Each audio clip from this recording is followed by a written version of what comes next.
नमस्कार दोस्तों, स्वागत है आपका। जय श्री हरि विष्णु, जय महालक्ष्मी। दोस्तों, एकादशियों में सबसे बड़ी एकादशी कहे जाने वाली परिवर्तिनी एकादशी 25 सितंबर 2023 को पढ़ने जा रही है। और यदि आप भी आपके घर की सुख शांति, संतान की कमी और धन की कमी या कर्ज से परेशान हैं, या आपका भाग्य आपका साथ नहीं दे रहा है, तो दोस्तों, परिवर्तिनी एकादशी का दिन आपके लिए बेहद महत्वपूर्ण और खास होने जा रहा है, क्योंकि इस दिन राजयोग, अमृत सिद्धि योग और साथ ही धनलक्ष्मी जैसे कई बड़े योग बन रहे हैं। और इस दिन भगवान श्रीहरि विष्णु सब पर अपनी कृपा बरसाने वाले हैं। इसलिए दोस्तों, अगर आप भी भगवान विष्णु और महालक्ष्मी जी से इस दिन जो भी सच्चे दिल से मांगेंगे, वो मनोकामना आपकी जरूर पूरी होगी। और दोस्तों, अगर आप इस दिन केले के पेड़ से जुड़े इस चमत्कारी और 100% सटीक और असरदार उपाय को कर लेते हैं, तो आप देखेंगे कि कुछ ही दिनों में आपकी सभी समस्याओं का हल संपूर्ण रूप से हो जाएगा। दोस्तों, एक साल में करीब 24 एकादशी पड़ती है और 25 सितंबर को पड़ने वाली एकादशी सभी एकादशियों में सबसे बड़ी मानी जाती है। और इस एकादशी पर आपको केले के पेड़ से जुड़ा ये उपाय जरूर करना चाहिए, जो कि आपकी किस्मत बदल देगा और आपको बना देगा मालामाल और धनवान। साथ ही इसे एकमात्र उपाय से आपके सभी दुखों का नाश हो जाएगा। इसलिए दोस्तों को आखिर तक जरूर देखें। और दोस्तों, अगर आप भी अपने जीवन में भगवान श्री हरि विष्णु की कृपा पाना चाहते हैं, तो इस वीडियो को लाइक करें कि कमेंट में जय श्री हरि विष्णु, जय मां लक्ष्मी लिखना ना भूलें। दोस्तों, हिंदू धर्म में सभी एकादशी तिथि भगवान विष्णु को समर्पित है। उनमें से कुछ एकादशी तो विशेष मानी गई है, जैसे भाद्रपद महीने के शुक्ल पक्ष की एकादशी तिथि, इसे परिवर्तनी एकादशी कहते हैं। साथ ही इसे जलझूलनी एकादशी भी कहते हैं। इस दिन भगवान विष्णु के वामन अवतार की पूजा करने से बहुत लाभ होता है। श्रीहरि अपने भक्तों की सारी मनोकामनाएं पूरी कर देते हैं। इस साल परिवर्तिनी एकादशी पर रवि योग और सर्वार्थ सिद्धि योग भी बन रहे हैं, जिससे स्थिति का महत्व और भी बढ़ गया है। दोस्तों, पंचांग के अनुसार भाद्रपद मास के शुक्ल पक्ष की परिवर्तनी एकादशी तिथि 25 सितंबर की सुबह 4:36 पर प्रारंभ होगी और 26 सितंबर की सुबह 5:12 पर समाप्त होगी। उद्या तिथि के अनुसार परिवर्तनी एकादशी का व्रत 25 सितंबर को रखा जाएगा। दोस्तों, पौराणिक कथाओं के अनुसार भाद्रपद शुक्ल एकादशी के दिन श्रीहरि विष्णु क्षीरसागर में करवट लेते हैं। दरअसल चातुर्मास के 4 महीनों में भगवान विष्णु योग निद्रा में लीन रहते हैं और परिवर्तिनी एकादशी के दिन भगवान करवट लेते हैं। परिवर्तिनी एकादशी तिथि के दिन भगवान के वामन रूप की पूजा की जाती है। मान्यता यह भी है कि इस दिन माता यशोदा जी ने जानहा जी के जन्म के बाद जलाशय में जाकर उनके कपड़े धोए थे, इसलिए इसे जलझूलनी एकादशी भी कहते हैं। दोस्तों, यदि परिवर्तिनी एकादशी के दिन मौन रहकर भगवान विष्णु की पूजा की जाती है, तो इससे विष्णु जी के साथ साथ माता लक्ष्मी भी प्रसन्न होती है और अपार धन देती है। तो आइए दोस्तों से बात करते हैं परिवर्तिनी एकादशी के दिन केले के पेड़ से जुड़े उपायों के बारे में, जो आपकी किस्मत चमका देंगे। दोस्तों, केले के पौधे की पूजा से बृहस्पति देव प्रसन्न होते हैं। तो अगर आप एकादशी के दिन केले के पौधे की जड़ में चंदन की कुछ ढालियां डाल दें, जैसे चंदन के वृक्ष की डलियां, यानी चंदन की छोटी छोटी लकड़ी जो होती है, उसका भी प्रयोग कर सकते हैं। आप 9 डलियां लेकर अगर पीले धागे में बांधकर केले के पौधे में अर्पित करते हैं, वह धागे आपको तने में बांध देने होते हैं। इससे आपके जीवन में धन का आगमन होता है, व्यापार में वृद्धि होती है, आपकी आय में वृद्धि होती है। अगर आप ये उपाय करते हैं तो धन का आगमन आपके जीवन में बना रहता है। तो यह गुरुवार के दिन करना है। सुबह के समय पहले आप स्नान इत्यादि करने के बाद जल अर्पित कर दीजिए और उसके बाद 9 छोटी छोटी डलियां जो चंदन की लकड़ी की हो तो बहुत अच्छी बात है। अगर आपके पास चंदन की डली उपलब्ध ना हो तो आप गोपी चंदन भी 9 टुकड़े 9 धागों में बांधकर टांग सकते हैं। यह आपके मन की सभी कामनाएं पूर्ण कर देता है। दोस्तों, एकादशी के दिन केले की जड़ में पानी के साथ अगर हल्दी चढ़ाई जाए, जैसे थोड़ा सा जल लीजिए और उसमें थोड़ी सी हल्दी डालिए और ये अगर आप जड़ में अर्पित करते हैं ओम ब्रीं बृहस्पत्ये नमः इस मंत्र के जाप के साथ तो आपका भाग्य तेज होता है। आपको नौकरी मिलने में कोई बाधा आ रही है या आपके व्यापार में तरक्की रुकी हुई है तो आपको केले के पौधे में हल्दी वाला जल जरूर अर्पित करना चाहिए। एकादशी के दिन अगर आप ऐसा करते हैं तो बहुत ही शीघ्र आपके जीवन में परिवर्तन होता है। दोस्तों, जो लोग अपनी जिंदगी में बहुत अधिक परेशान हैं, आपका कोई भी काम नहीं बन रहा है और आप हर तरफ से परेशान हैं, घर में भी आपकी परेशानी है, आप बाहर जहां काम करते है वहां भी आपको बहुत अधिक दिक्कतें आ रही है, तो आपको चाहिए कि एकादशी के दिन केले के पेड़ की जड़ में थोड़ा सा गुड़ भीगी हुई चने की दाल डालकर अर्पित कीजिए। तो जल के पात्र में आपको थोड़ा सा गुड़ डाल देना है और उसमें ही थोड़ी सी भीगी हुई चने की दाल डालकर बृहस्पति देव को यानी कि केले के पौधे में आपको अर्पित करना है, या आप कुछ बृहस्पतिवार ही करेंगे। बृहस्पति भगवान की कृपा आप पर होगी और आपके जीवन में जो भी काम आपके नहीं पूरे हो रहे थे, बस सभी काम पूरे होने लग जाते हैं।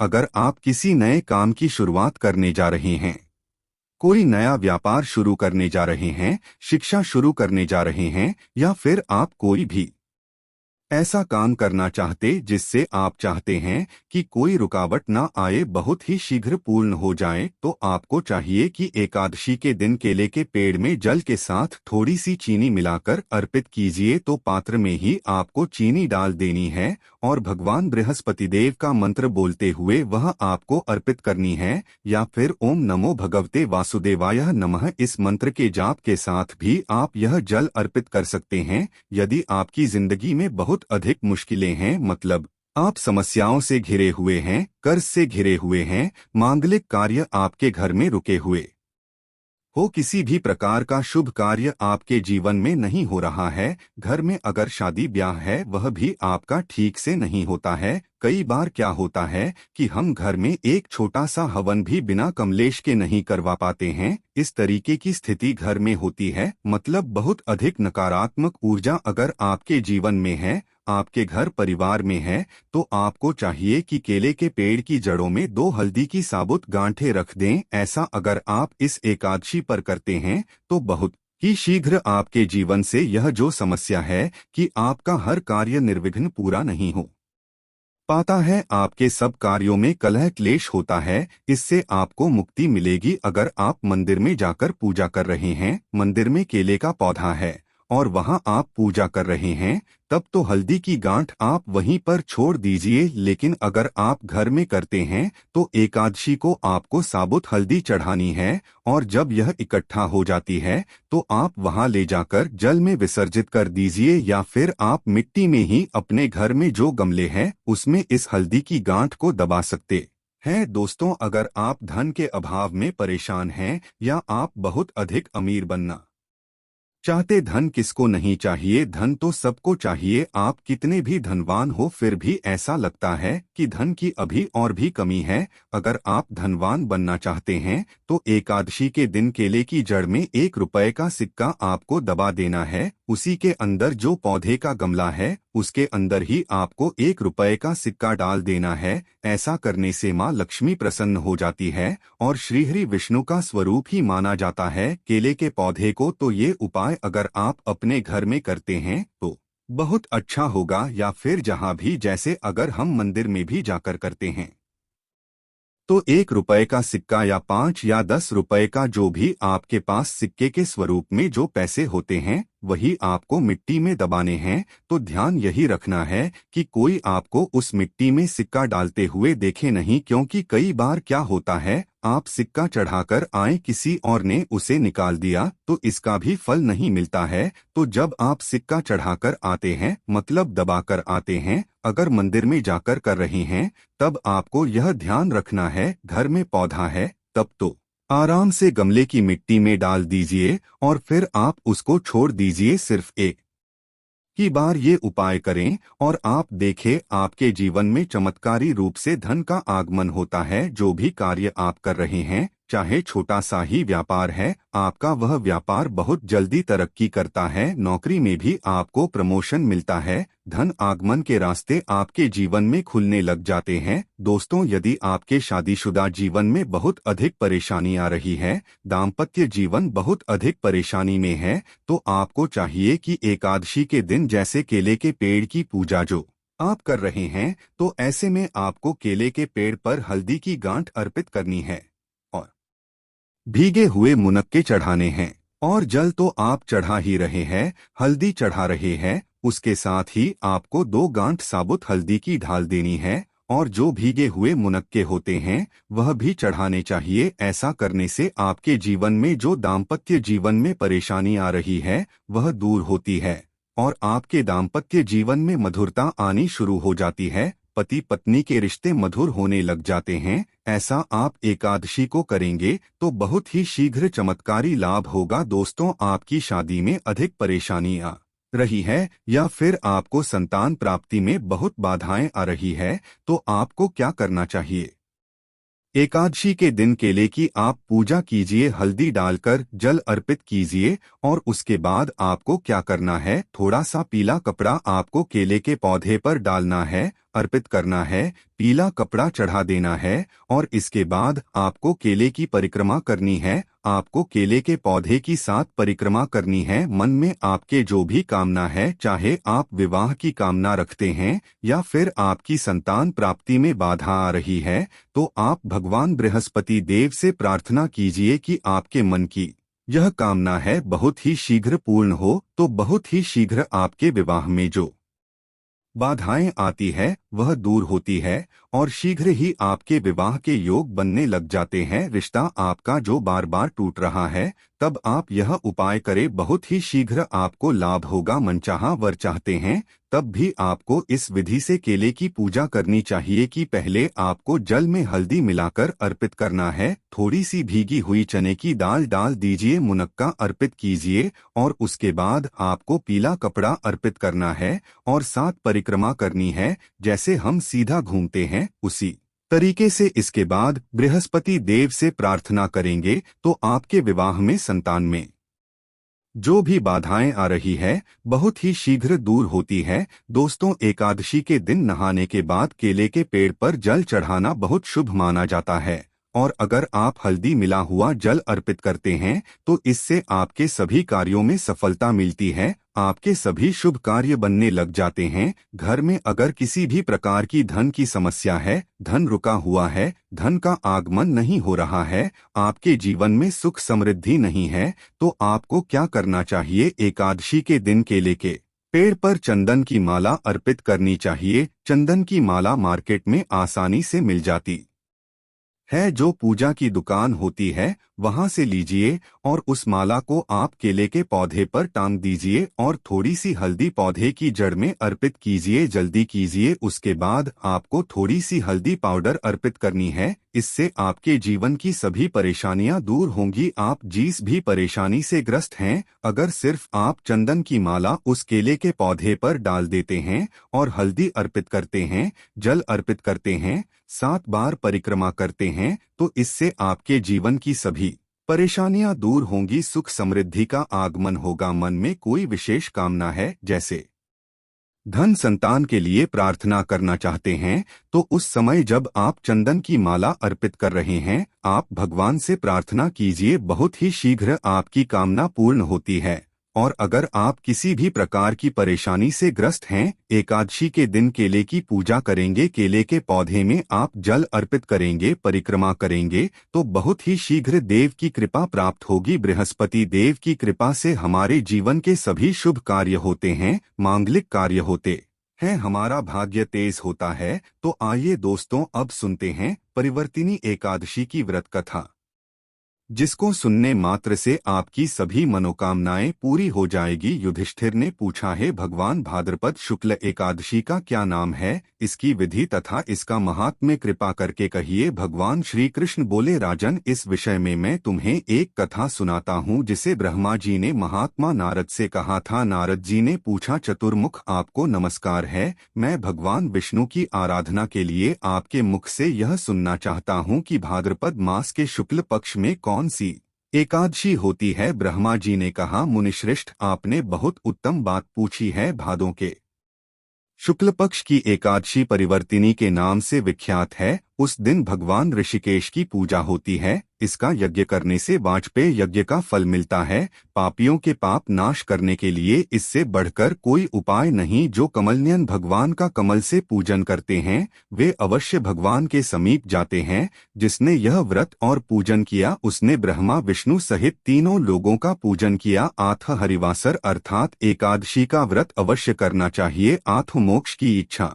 करने वाले मनुष्य इस व्रत को अवश्य करें। इस दिन भगवान करवट लेते हैं, इसीलिए इसको परिवर्तिनी एकादशी भी कहते हैं। ब्रह्मा जी ने कहा, मुनिश्रेष्ठ, सूर्यवंश में मांधाता नामक एक चक्रवर्ती सत्यप्रतिज्ञ और राजर्षि हो गए। वे अपने औरत पुत्रों की भांति धर्म पूर्वक प्रजा का पालन किया करते थे। उनके राज्य में अकाल नहीं पड़ता था, मानसिक चिंताएं नहीं सताती थी और व्याधियों का प्रकोप भी नहीं होता था। उनकी प्रजा निर्भय तथा धन धान्य से समृद्ध थी। महाराज के कोष में केवल न्याय उपार्जित धन का ही संग्रह था। उनके राज्य में समस्त वर्णनों और आश्रमों के लोग अपने अपने धर्म में लगे रहते थे। कामधेनु के समान फल देने वाली थीं। उनके राज्यकाल में प्रजा को बहुत सुख प्राप्त होता था। एक समय किसी कर्म का फल भोग प्राप्त होने पर राजा के राज्य में 3 वर्षों तक वर्षा नहीं हुई। इससे उनकी प्रजा भूख से पीड़ित हो नष्ट होने लगी। तब संपूर्ण प्रजा ने महाराज के पास आकर कहा, निरपत श्रेष्ठ, इस समय अन्न के बिना प्रजा का नाश हो रहा है। आथ ऐसा कोई उपाय कीजिए जिससे हमारे योग का निर्वाह हो। राजा ने कहा, आप लोगों का कथन सत्य है, किंतु जब मैं बुद्धि से विचार करता हूँ तो मुझे अपना किया हुआ कोई अपराध नहीं दिखाई देता। फिर भी मैं प्रजा का हित करने के लिए पूर्ण प्रयत्न करूंगा। ऐसा निश्चय करके राजा अपने मंत्रियों को साथ ले विधाता को प्रणाम करके सघन वन की ओर चलती है। वहां पर घूमते घूमते एक दिन उन्हें ब्रह्मपुत्र अंगिरा राशि के दर्शन हुए। उन पर दृष्टि पड़ते ही राजा अपने वाहन से उतर पड़े और दोनों हाथ जोड़कर मुनि के चरणों में प्रणाम किया। राजा मुनि के समीप बैठे तो मुनि ने राजा से आगमन का कारण पूछा। राजा ने कहा, भगवान, मैं धर्मानुकूल प्रणाली से पृथ्वी का पालन कर रहा था, फिर भी मेरे राज्य में वर्षा का अभाव हो गया। इसका क्या कारण है, इस बात को मैं नहीं जानता। रस्सी बोले, राजन, इस युग में केवल ब्राह्मण ही तपस्वी होते हैं, दूसरे लोग नहीं। किंतु आपके राज्य में एक शूद्र तपस्या करता है, इसी कारण मेघ पानी नहीं बरसाते। तुम इसके प्रतिकार का यत्न करो जिससे ये अनावृष्टि का दोष शांत हो जाए। राजा ने कहा, मुनिवर, एक तो वह तपस्या में लगा है और दूसरे वह निरपराध है। आथ मैं उसका अनिष्ट नहीं करूंगा। आप उक्त दोष को शांत करने वाले किसी धर्म का उपदेश कीजिए। रस्सी बोले, राजन, यदि ऐसी बात है तो भाद्रपद मास के शुक्ल पक्ष में जो पद नाम से विख्यात एकादशी होती है उसके व्रत के प्रभाव से निश्चय ही उत्तम दृष्टि होगी। नरेश, तुम अपनी प्रजा और परिजनों के साथ इसका व्रत करो। राशि के वचन सुनकर राजा अपने घर लौट आए। उन्होंने चारों वर्णनों की समस्त प्रजा के साथ भादो शुक्ल पक्ष की एकादशी का व्रत किया। इस व्रत के प्रभाव से पानी बरसाने लगे, पृथ्वी जल से आप्लावित हो गई